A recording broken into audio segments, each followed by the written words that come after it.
De uma coisa eu tenho certeza: todo mundo tem medo de ser preso. Não tem? Às vezes, o receio acontece até mesmo sem motivo. Porém, existem muitos mitos e dúvidas sobre o lugar. Pera lá. Não estou falando que é ótimo ser detido, de jeito nenhum. Só que há muitas curiosidades sobre a privação de liberdade que muita gente não conhece. Então vamos descobrir? Meu nome é Ivan Lima e seja bem-vindo a Fatos Desconhecidos. Você já ouviu o ditado que na cadeia todo mundo é inocente? Pois é. Imagino que entenda que essa é uma ironia, não é? Um jeito de zombar. Mas sabia que, infelizmente, existe uma parcela significativa de pessoas que estão presas de maneira injusta? O Projeto Pela Inocência, nome traduzido de um grupo que ajuda legalmente cidadãos que foram detidos de forma equivocada. Estima-se que entre 2% e 5% das pessoas que estão atrás das grades dos Estados Unidos são inocentes. No Brasil, especialistas indicam que esse percentual poderia chegar a 10%. São muitos os motivos que levam a esse cenário. Uma testemunha pode reconhecer falsamente um suposto criminoso de maneira proposital ou não. Ou ainda, o acusado pode receber o conselho legal que, mesmo que seja inocente, é melhor se declarar culpado, geralmente porque as provas, caso fossem levadas a um júri, levariam a uma pena pesada. Às vezes, confessar um crime, mesmo que você não seja o autor, pode ser menos doloroso do que ser julgado por ele. Triste isso, não é? Existem ainda outros casos. Por exemplo, em 1974, um jovem britânico de apenas 17 anos, chamado Stephen Dowen, confessou ter matado uma mulher de 32 anos. Em seu primeiro depoimento, o garoto diz que encontrou o corpo da mulher no cemitério em que trabalhava e o moveu de lugar porque pensava que a vítima estaria só ferida. Isso explicaria o principal motivo pelo qual ele foi acusado de cometer o crime, o fato de que estava sujo de sangue da moça. Depois de um longo interrogatório que durou 9 horas e foi conduzido sob muitas ilegalidades, segundo investigações posteriores, Stephen confessou o homicídio. O jovem ainda tinha um certo retardo que o impedia de aprender as coisas, além de ser muito infantil, conforme pessoas próximas. Na cadeia, como era acusado de matar uma mulher, ele era espancado constantemente pelos outros prisioneiros e teve que ser transferido de cela de tempos em tempos. Após 27 anos detido, foi solto por causa da pressão popular, recebendo $1 milhão de indenização do Estado, dinheiro com o qual ele abriu um restaurante. Hoje se sabe que Stephen foi totalmente coagido a se declarar culpado pelo crime. Até mesmo um jornalista que investigou o caso foi coagido pelos policiais a abandonar a matéria. Sinistro, não é? Há ocorrências, no entanto, que o erro pode custar caro. Em 1992, Johnny Garrett foi morto por meio de injeção letal, acusado de estuprar e matar uma freira de 76 anos. Investigações realizadas anos depois localizaram o DNA de outra pessoa. Um homem que já estava preso por um crime muito parecido. Bem, obviamente, o caso de Stephen, como já comentei aqui, faz parte de uma minoria absoluta.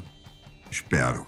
1 a cada 3 presos se encontra nessa situação por tráfico de drogas. Desde que a nova lei antidrogas foi aprovada em 2006, o número de detidos por esse motivo foi de 480%, ou seja, quase 5 vezes mais a quantidade daquele ano.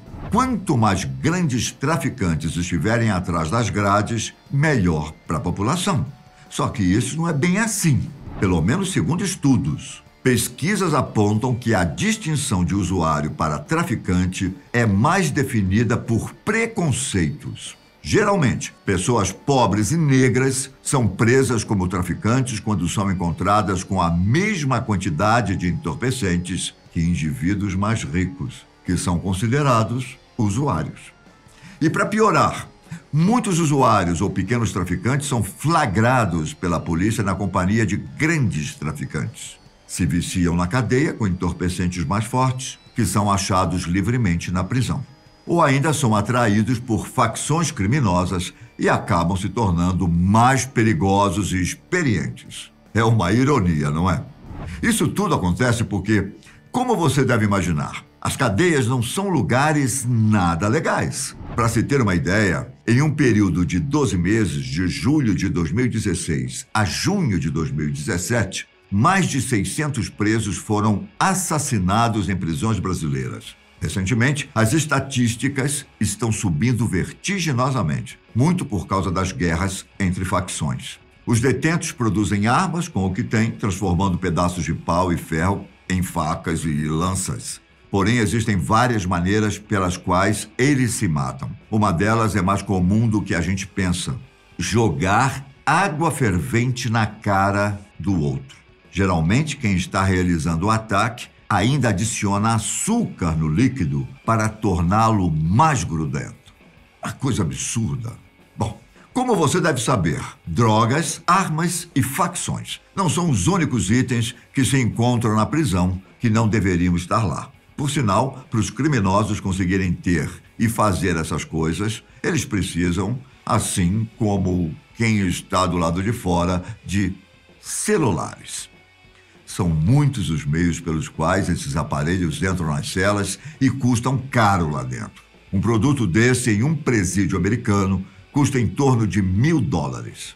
Afinal, muitas vezes o celular entra através de suborno de guardas ou alguém correndo muito risco pela missão.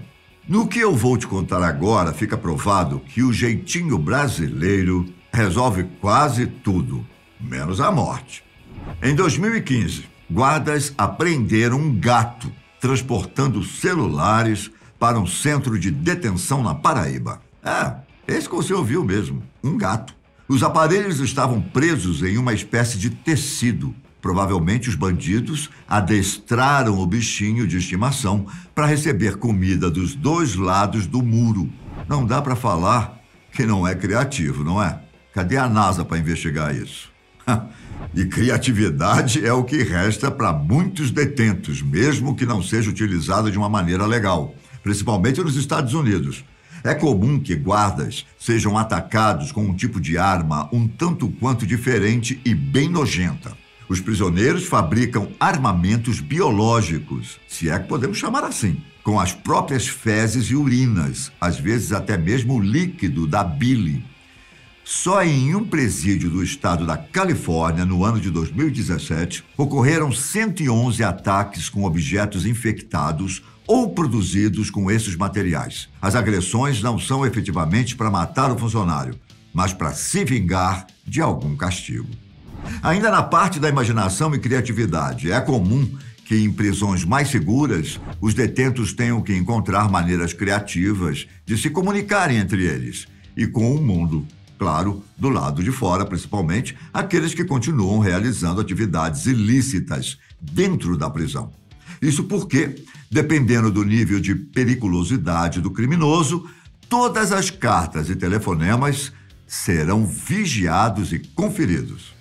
Em 2018, por exemplo, foi descoberto que uma carta enviada por um chefe de gangue nos Estados Unidos, que parecia não conter nada demais, era uma ordem para que um rival fosse assassinado, ou seja, todo o documento estava escrito em códigos. E por final eu vou falar de algo que todos deveriam saber, mas parece que não é bem assim que a coisa funciona. A cadeia tem um propósito: reabilitar e ressocializar o indivíduo. Veja bem, não vou entrar em nenhuma discussão moral sobre punição ou qualquer coisa do tipo.